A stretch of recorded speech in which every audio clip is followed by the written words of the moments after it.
and welcome to Seth of All Trades. We are getting straight into it today with part 2 of this river crossing build. Let's get to it!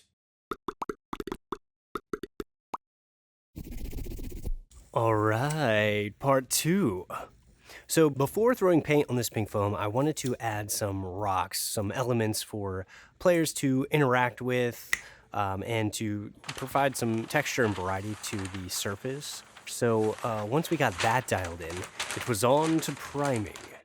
The primer I use is just a concoction of PVA glue and black paint, and should provide a really nice protective layer for the foam, and also a great surface for the paint to stick to. A lot of this project was considering the durability and versatility of the map so that it would hold up at cons while also still being as portable as possible. Which, if you haven't checked out the Tales from Elsewhere channel, I've got a link down in the description. Peter over there is going to be taking this battle map to various conventions to run his game. But for now, it's time to make this look good. So on a scale of realism to stylized, I wanted this piece to feel realistic enough to drop you into the scene, for the players to be able to kind of envision themselves in the space, while also not feeling too drab or too realistic, creating a nice middle ground where it's a bit more aesthetically pleasing. So to do that, I tried to bring some realism into the textures of the rocks, texture on the flat terrain, and then painted the grass and water a bit more vibrant than you would see in reality, but something to really make things pop and hopefully provide a nice contrast to any minis that are going to be going onto the map.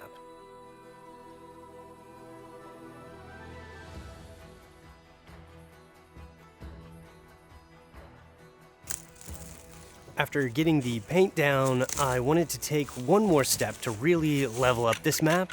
It's a fun technique that I've seen other creators using and really wanted to try it out myself. So the ultimate goal here was to add a nice water effect to the river and then also create an optional waterfall piece for the cliff face. I just used a random tool to kind of smooth out the sealant and then add some texture, some of that water texture, some of the flow of the water, and splash of the waterfall into this water effect. So this is just a crystal clear polymer sealant from the hardware store. Pretty universal product, pretty easy to find. This was my first time working with it in a creative application, so there was a bit of experimentation that took place.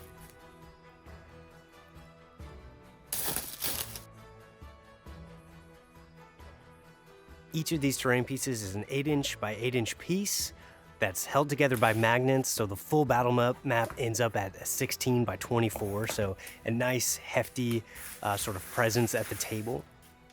I wanted to make this as customizable as possible while also delivering on the initial prompt from Peter. So basically, by utilizing these pieces in different orientations, you could play with just an open field. You could add the cliff face to this field just to put them near a mountain range.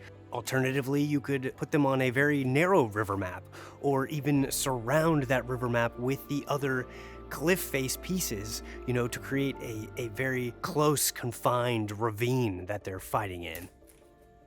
On top of that, the artwork that Peter initially sent me kind of just had this outcropping of rock the waterfall was falling into, and I wanted to expand that into a full cliff face with the intention of it being utilized as a built-in GM screen for running this game. While it could be a little prettier on the backside, it's just a fun additional feature that I wanted to build into this piece. The other element to this was getting it as compact and travel size as possible. And I gotta say, I was thrilled with how nice and neatly this packed up. It actually packed up to be about the size of like a tall shoebox, more or less. I will be playing a game of Tales from Elsewhere with Peter on this very map at Gen Con in August, so I cannot wait to see it in action there and learn this game and see Peter's vision for this map come to life. So I'm incredibly excited about that, because something tells me it is going to be a blast. Beyond that, stay tuned for some shots of the final piece and let me know what you think of the build in the comments below. I really appreciate you all being here. Thank you. I will catch you in the next one.